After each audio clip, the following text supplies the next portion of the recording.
नमस्कार, मैं रवीश कुमार। दाल, टमाटर, अदरक, हरी मिर्च के दाम ने आपका बजट बिगाड़ दिया होगा, लेकिन आपको बिल्कुल घबराना नहीं है। पेट्रोल के दाम जब 100 रुपए लीटर हुए थे, तब आपने जो प्रतिज्ञा की थी उसे दोहराना है। याद करते रहना है कि आपने कहा था कि मोदी जी के लिए हम 300 रुपए लीटर पेट्रोल खरीदेंगे। ये प्रतिज्ञा अगर आप याद करते रहेंगे तो आपको 150 या 160 रुपया किलो टमाटर बिल्कुल महंगा नहीं लगेगा, बल्कि 150 रुपया सस्ता लगेगा। उम्मीद है आईटी सेल ने अब तक आपको समझा दिया होगा कि टमाटर के महंगे रेट से आप बहुत कुछ कर सकते हैं। अगर आप ईडी हैं तो घर से टमाटर के पैसे लेकर निकलिए और 10-12 विधायक खरीदते हुए लौट आइए। टमाटर खरीदने की क्या जरूरत है?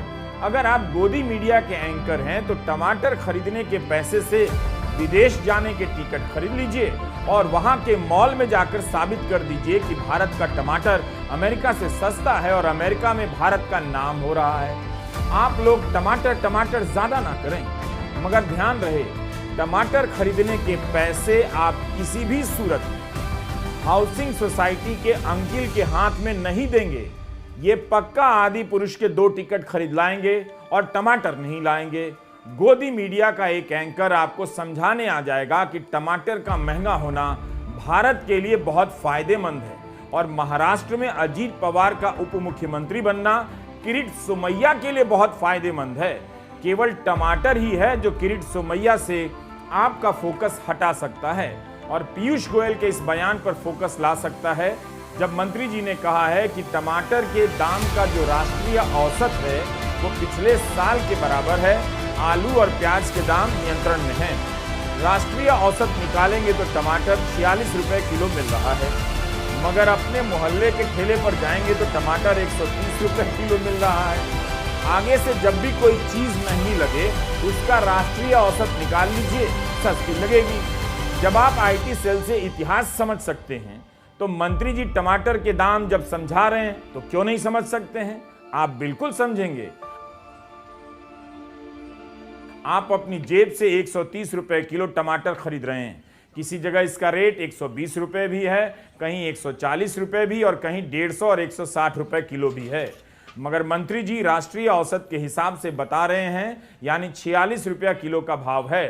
तो आप ऐसा कीजिए कि बाकी के 90 से 100 रुपए मंत्री जी से ले लीजिए। वैसे ये राष्ट्रीय औसत मई की तुलना में जून के महीने में 95% बढ़ गया है। इकोनॉमिक टाइम्स में शुतनुका घोषाल और शांभवी आनंद की एक रिपोर्ट छपी है।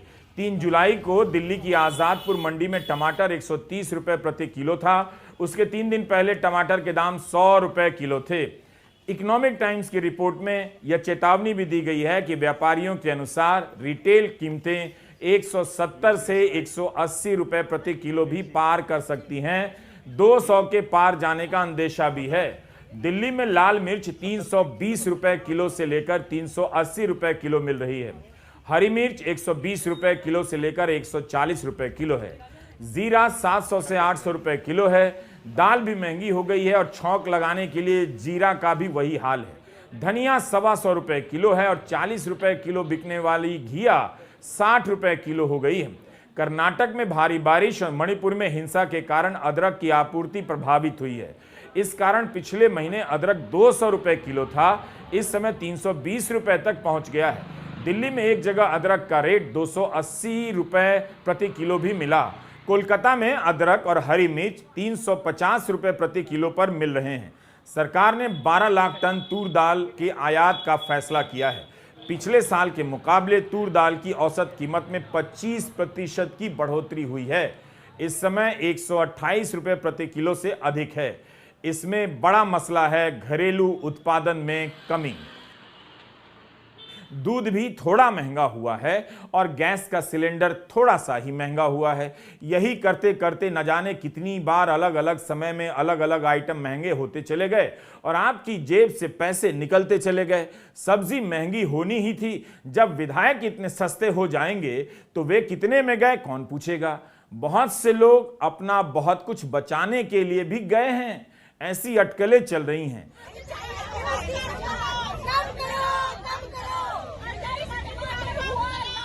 महिला कांग्रेस ने आज महंगाई को लेकर बीजेपी मुख्यालय के सामने प्रदर्शन किया। महंगाई के खिलाफ विपक्ष का प्रदर्शन तो होता ही है, मगर उसे दिखाया नहीं जाता। कांग्रेस का कहना है कि बीजेपी दावा करती है कि महंगाई काबू में है, लेकिन खाद्य पदार्थों की कीमतें बेकाबू हो रही हैं। जयराम रमेश ने हिंसा का वीडियो ट्वीट करते हुए लिखा है कि गृहमंत्री अमित शाह के नेतृत्व में दिल्ली पुलिस सरकार के खिलाफ आवाज उठाने वाले प्रदर्शनकारियों को डराने, धमकाने और प्रताड़ित करने के लिए पुलिस मैनुअल में निर्धारित नियमों एवं प्रक्रियाओं को तोड़ने का कोई मौका नहीं छोड़ती है। कांग्रेस प्रवक्ता सुप्रिया श्रीनेत ने तो एक गिफ्ट बॉक्स लेकर दिखाया कि तोहफे में इसे देना चाहिए। 400 रुपए किलो नींबू है। सुप्रिया का कहना है कि बारिश के कारण महंगाई नहीं बढ़ी है। कांग्रेस ने प्रधानमंत्री को महंगाई मैन का नाम दिया है। पिछले एक महीने में टमाटर 160 पे है, धनिया 200 की है, अदरक 400 की है, मिर्ची 400 की है, लहसुन 130 का है, परवल 80 का है, अरबी 80 की है, भिंडी 70 की है। सब्जियों के दाम रॉकेट की तरह बढ़ रहे हैं। ये मैं एक गिफ्ट बास्केट बनाकर लाई हूं। आप लोग अभी शादी ब्याह का सीजन आ रहा है, बर्थडे पार्टी वगैरह में जाते होंगे। ये बहुत अच्छा गिफ्टिंग ऑप्शन है। इसमें 1 किलो टमाटर है, 1 किलो अदरक है, 1 किलो हरा मिर्च है, 1 किलो लहसुन है। टोटल लगभग 1070 रुपए का सामान है इस बास्केट में। तो अन्यथा पैसे मत खर्चा करिए, ये सब चीजें दिया करिए। लोग इसकी बड़ी कीमत पहचानते और जानते हैं। आज असलियत यह है कि इस देश में टमाटर 150 रुपए के करीब बिक रहा है।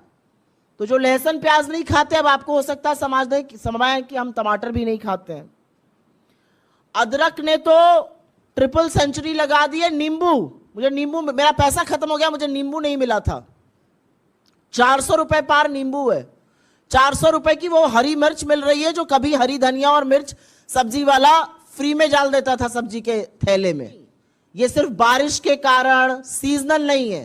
ट्रांसपोर्ट कॉस्ट इतनी महंगी है कि सरकार से संभालने चीजें संभल नहीं रही। मार्केट में अरहर की दाल 72 से 75 रुपए किलो मिलती थी, आज वो 160 से 170 के बीच में है। उड़द की दाल 30 रुपए महंगी हुई है एक महीने में। अरहर की दाल में एक महीने में 50 रुपए की बढ़ोतरी हुई है। जो जीरे का छौंक लगता है, वो जीरे का दाम आपको पता है क्या है? अभी 800 रुपए किलो है जीरा इस समय। 800 रुपए किलो जीरा बिक रहा है। 200 रुपए किलो, 200 रुपए प्रति किलो का इजाफा एक महीने के अंदर हुआ है। 800 पे दाम पहुंच गया है। ये जीरा कभी 200-250 रुपए पे बिकता था। और जो मोदी जी महंगाई की मार से बचाने के लिए ये वादा करके सत्ता में आए थे, उनके राज में 2013 से 2023 के बीच में आटे के दाम में 46%, आटा कॉमन फ्लावर के दाम में 46% वृद्धि हुई है। दाल जो 72 की थी वो 160-170 के बीच की मिल रही है।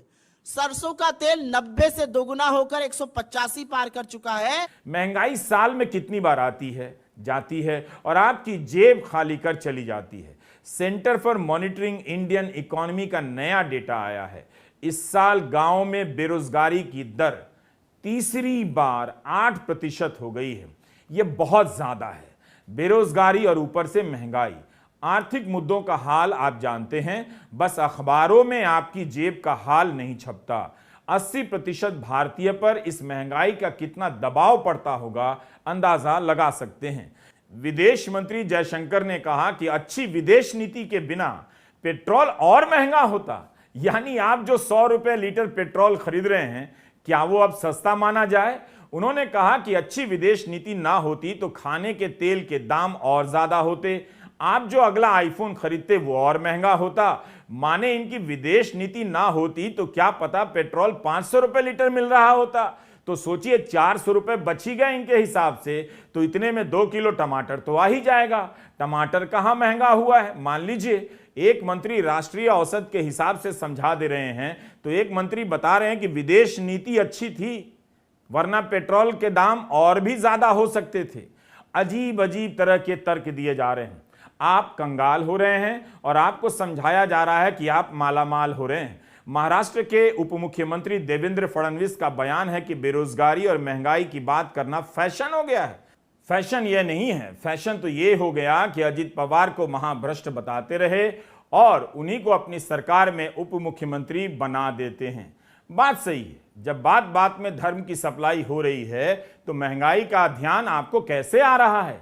आप अपना ध्यान धर्म पर फोकस कीजिए, कम से कम अक्षय कुमार पर फोकस कीजिए। वे एक और फिल्म में हीरो बनकर आ रहे हैं। आदि पुरुष को लेकर कितना बवाल हो गया, मगर अक्षय इस पोस्टर में भगवान शिव के किरदार के रूप में नजर आ रहे हैं। इसका नाम है OMG 2। देवी देवताओं पर फिल्मों की बाढ़ आने वाली लगती है। लगता है कि इसी क्रम में GNU पर भी फिल्म जल्दी बनकर आएगी, क्या पता बन भी रही हो। विवेक ओबराय स्मार्ट निकले। 2019 में ही एक फिल्म आई PM नरेंद्र मोदी, एक ही बार में पर्दे पर PM बनकर निकल चले। अक्षय कुमार को लगता है किसी ने धर लिया है। फ्लॉप होने के बाद भी ऐसी फिल्में पीछा नहीं छोड़ रही हैं। ऐसा लगता है कि स्वच्छता अभियान से लेकर वंदे भारत एक रेल कथा टाइप की फिल्मों में भी अक्षय को ही रोल करना पड़ेगा। मोदी सरकार के 10 साल में उनकी राजनीति को छूने वाली बहुत सारी फिल्में बनी हैं, फ्लॉप होने के बाद भी बनती रहीं और अभी और बनेंगी। मेरी राय तो कोई सुनता नहीं। कम से कम अब इन फिल्मों में किरीट सोमैया को काम मिलना चाहिए। भ्रष्टाचार के आरोपी तो बीजेपी में आ गए हैं, तो किरीट भाई के पास कोई काम नहीं होगा। इस कार्यक्रम को आप हंसी मजाक समझकर ही देखिए, क्योंकि आपके साथ जो भी हुआ है वो बहुत सीरियस है। मतलब जो किरीट सोमैया के साथ हुआ है उससे भी ज्यादा सीरियस है। इस बारिश में रोमांटिक सी लगने वाली मुंबई में किरीट भाई की उदासी महसूस हो रही है। इन सड़कों पर सब कितना नॉर्मल है। मैं भी सोचता रहा कि किरीट भाई घर से निकल रहे हैं या बारिश का बहाना कर घर में ही हैं।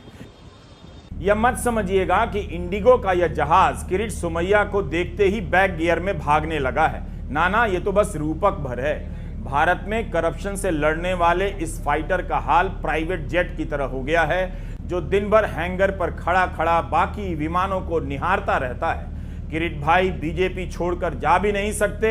उन्हें पता है कि चले भी गए तो ईडी वापस पकड़कर ले आएगी। उनकी हालत गो एयर के जैसी हो गई है, नो वेयर टू गो, जाएं भी तो कहां जाएं। अजीत दादा पवार विस्तारा हो चुके हैं। जब से उप मुख्यमंत्री बने हैं तब से उनका विस्तार दिखने लगा है। नया पार्टी दफ्तर भी खोल लिया है। लेकिन अजीत पवार से निवेदन है कि अब जो हो गया सो हो गया। किरीट भाई को OSD ना रख लें, वरना इस देश की जनता अपना गुस्सा टमाटर पर निकालने लग जाएगी। एनसीपी के भ्रष्टाचार से लड़ने वाले किरीट सोमैया का हाल तो अन्ना से भी बुरा हो गया है। वे अब महंगाई पर भी बोलने के लायक नहीं बचे। पिछले साल मार्च में अजीत पवार पर आरोप लगा कि 1200 करोड़ का घोटाला किया। यह किरीट सोमैया ने आरोप लगाया। उन्होंने इसके लिए एक शब्द बनाया, डर्टी डजन। पिछले साल 24 फरवरी 2022 को किरीट सोमैया का ट्वीट आता है कि अनिल परब, संजय राउत, सुजीत पाटकर, भवानी गवली, आनंद अदसुल, अजीत पवार, हसन मुशर्रफ, प्रताप सरनाइक, रविंद्र वायकर, जितेंद्र अवहाद, अनिल देशमुख, नवाब मलिक, इन घोटालेबाजों को हिसाब देना होगा। किरीट सोमैया के साथ बहुत बुरा हुआ। उससे भी बुरा यह हो गया कि कोई भी गोदी चैनल किरीट सोमैया को पैनल में नहीं बुला रहा है, या यह भी हो सकता है कि बुला रहा है मगर किरीट भाई आ नहीं रहे हैं। उससे भी बुरा यह हो गया है कि कुणाल कामरा भी किरीट सोमैया का इंटरव्यू नहीं कर रहे हैं। कितनी गलत बात। यह मत समझिए कि किरीट सोमैया टमाटर और नींबू के दाम से परेशान है। पूर्व सांसद हैं, पेंशन मिलती होगी। किरीट भाई को जब भी डाउट हो उन्हें PM सर की यह बाइट सुननी चाहिए। क्या पता PM सर को भी डाउट हो और वे भी किरीट भाई की तरफ फील कर रहे हों। उन्हें भी तो लगता होगा ना कि कोई उनकी तुलना किरीट सोमैया से ना कर दे, बल्कि ये दुख किरीट भाई को ना हो रहा हो कि सब उन पर हंस रहे हैं, मोदी सर पर कोई नहीं हंस रहा है। अगर मैं एनसीपी की बात करूं तो एनसीपी पर भी करीब 70,000 करोड़ रुपए के घोटालों का आरोप है। महाराष्ट्र स्टेट कोऑपरेटिव बैंक घोटाला, महाराष्ट्र सिंचाई घोटाला, अवैध खनन घोटाला, इनकी लिस्ट भी बहुत लंबी है। इन पार्टियों के घोटालों का मीटर कभी डाउन ही नहीं होता। प्रधानमंत्री के इस बयान को आप जितनी बार सुने उतना कम है। उत्तराखंड के मुख्यमंत्री पुष्कर सिंह धामी ने आज ट्वीट किया है और लिखा है कि प्रधानमंत्री राजनीतिक जगत के बॉस हैं, अपनी पार्टी के नहीं बल्कि एंटायर पॉलिटिकल जगत के बॉस। साफ है, महाराष्ट्र की घटना के बाद से प्रधानमंत्री राजनीतिक जगत के बॉस के रूप में देखे जा रहे हैं और किरीट सोमैया को कोई उपाधि तक नहीं दे रहा। लेकिन किसी को पता नहीं कि अजीत पवार के पास कितने विधायक हैं और शरद पवार के पास कितने। पार्टी एक ही है मगर चलाने वाले दो गुट हो गए हैं। शरद पवार ने तो 9 विधायकों को निकाल दिया। पवार ने जयंत पाटिल को अध्यक्ष बनाया तो प्रफुल्ल पटेल ने उन्हें हटाकर सुनील तटकरे को प्रदेश अध्यक्ष बना दिया, जिन्हें शरद पवार ने निकाल दिया था। शरद पवार ने अजीत पवार के साथ गए 9 विधायकों को अयोग्य ठहराने के लिए स्पीकर के पास आवेदन किया है। शिवसेना जब टूटी थी तब उस मामले में सुप्रीम कोर्ट ने स्पीकर की भूमिका को लेकर लंबी चौड़ी व्यवस्था बनाई कि विधायकों का पार्टी छोड़कर जाना केवल संख्या का खेल नहीं है, उससे बढ़कर कुछ और है। स्पीकर को इस आधार पर देखना चाहिए। 2017 के मणिपुर मामले में कोर्ट ने कहा था कि ऐसी स्थिति में स्पीकर को 3 महीने के भीतर फैसला देना चाहिए। एनसीपी ने अपने प्रस्ताव में कहा है कि राष्ट्रीय अध्यक्ष की सहमति के बिना यह दल बदल हुआ है, इसलिए इन्हें अयोग्य ठहराना चाहिए। पवार तो कह रहे हैं कि बगावत करने वालों को उनका आशीर्वाद हासिल नहीं। एनसीपी ने महाराष्ट्र विधानसभा के स्पीकर को ईमेल से अपना आवेदन भेजा है। स्पीकर को तय करना है कि अजीत पवार अयोग्य ठहराए जा सकते हैं या नहीं। कांग्रेस नेता पृथ्वीराज चव्हाण का कहना है कि अगर अजीत पवार के पास 37 से कम विधायक हैं और अगर शरद पवार के पास 20 विधायक भी हैं तो अजीत पवार का दावा ध्वस्त हो जाएगा। शरद पवार ने जिस जयंत पाटिल को एनसीपी का नया अध्यक्ष बनाया है, उनका कहना है कि विधानसभा में हमारी पार्टी के 53 विधायक हैं, जिनमें से 9 ही छोड़कर गए हैं, लेकिन बाकी हमारे साथ हैं। पार्टी छोड़कर गए नेताओं को मौका दिया जाएगा कि वापस लौट आएं, लेकिन जो लोग वापस नहीं आएंगे उनके खिलाफ कार्रवाई की जाएगी। एनसीपी में कौन है कौन नहीं, शिवसेना वाला हाल लग रहा है। कोई चला आता था, कोई चला जाता था। पार्टी के सांसद अमोल कोल्हे लौट आए हैं। उन्होंने ट्वीट कर दिया है कि शायद दिमाग कभी कभी नैतिकता भूल जाता है पर दिल कभी नहीं। कमाल है।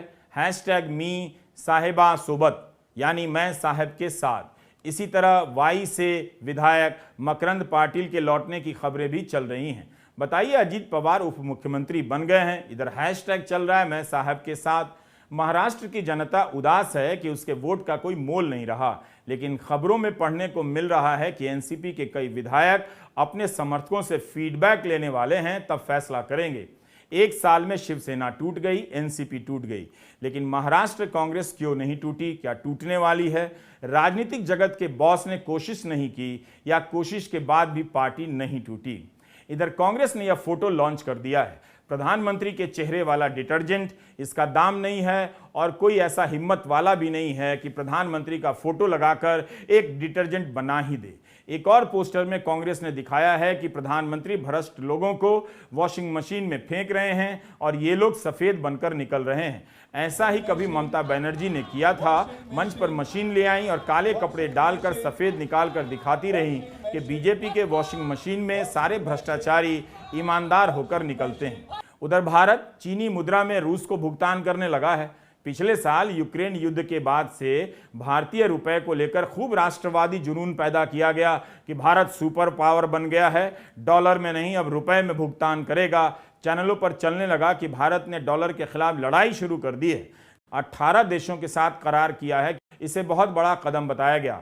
डॉलर के खिलाफ जंग का नाम दिया गया, लेकिन धीरे धीरे रुपए की सच्चाई सामने आने लगी।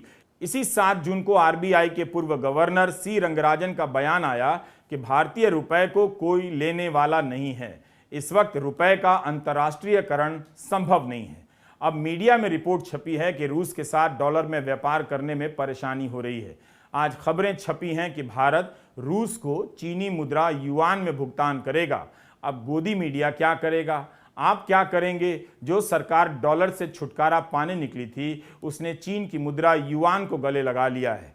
तो देखते रहिए, समझते रहिए। रवीश कुमार ऑफिशियल लोगों को दिखाते रहिए और ज्वाइन भी कीजिए। नमस्कार, मैं रवीश कुमार।